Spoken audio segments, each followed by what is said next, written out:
कि गद्दारों का सुख चैन गया, छीन गई है सहारा। नेहा का विश्वास टूटा, काबा बन गया काबाड़ा। विरोधी सब पूछ रहे हैं अब क्या होगा हमारा, और योगी की सरकार बनी है, हे जोगीरा सारा रारा। नमस्कार, मैं कवि बाला बिहारी।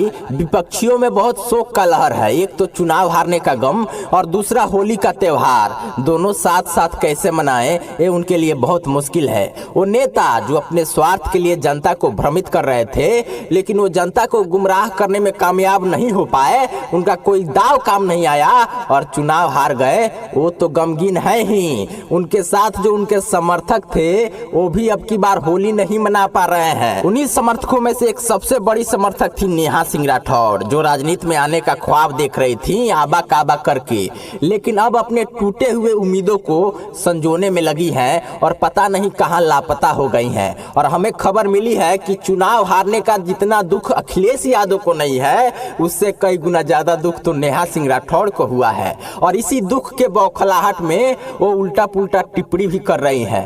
खैर, अभी हम इस पे कोई चर्चा नहीं करेंगे। हाँ, पर एक सवाल करेंगे नेहा सिंह राठौड़ से। आबा काबा गागा के आपने तो यूपी के जनता का खूब अपमान किया, खूब प्रमोशन की नेताजी लोगों का। एक फिल्म आई है द कश्मीर फाइल्स, इस फिल्म का प्रमोशन भारत की देशभक्त जनता बड़े जोर शोर से कर रही है, लेकिन इस फिल्म के ऊपर आपका तो जुबान नहीं खुला।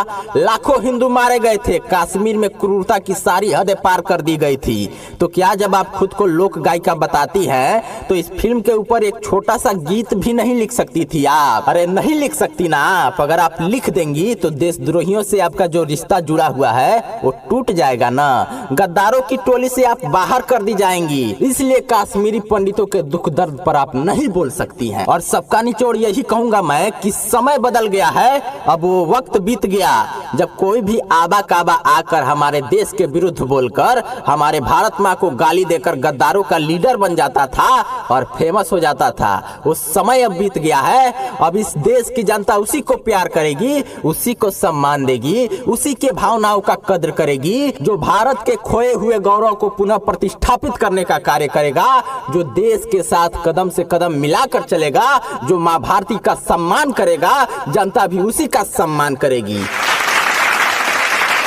होली का त्योहार है और अब की बार का होली सभी राष्ट्रभक्तों के लिए बहुत ही ऐतिहासिक है, क्योंकि भगवाधारी दोबारा रिकॉर्ड तोड़ के आए हैं और सरकार भी बहुत उत्साहित है। और जब सरकार उत्साहित रहती है तो जनता भी बहुत उत्साहित रहती है, क्योंकि ये दोनों एक दूसरे के पूरक हैं। सरकार जनता की सेवक है, रक्षक है, और जनता से सरकार है, और दोनों ही जश्न में डूबे हुए हैं, क्योंकि होली का त्योहार है और योगी जी का बन गया सरकार है। तो मैं कवि बाला बिहारी संपूर्ण देशवासियों को होली की अनंत शुभकामनाएं निवेदित करता हूं और ये अंतिम 4 पंक्तियां प्रस्तुत करता हूं। और आप सभी मित्रों से एक बात कहता हूं कि देश हित में जो आपको कहीं सुनने को नहीं मिलेगा, वो सिर्फ और सिर्फ एकमात्र कवि बाला बिहारी के चैनल पर सुनने को मिलेगा।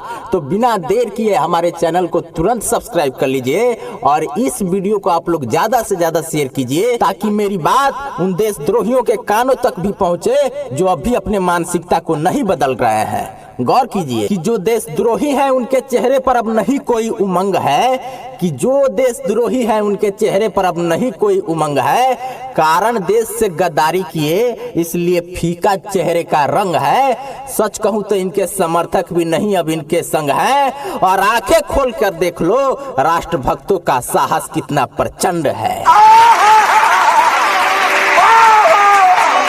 जय हिंद, जय भारत, जय श्री राम।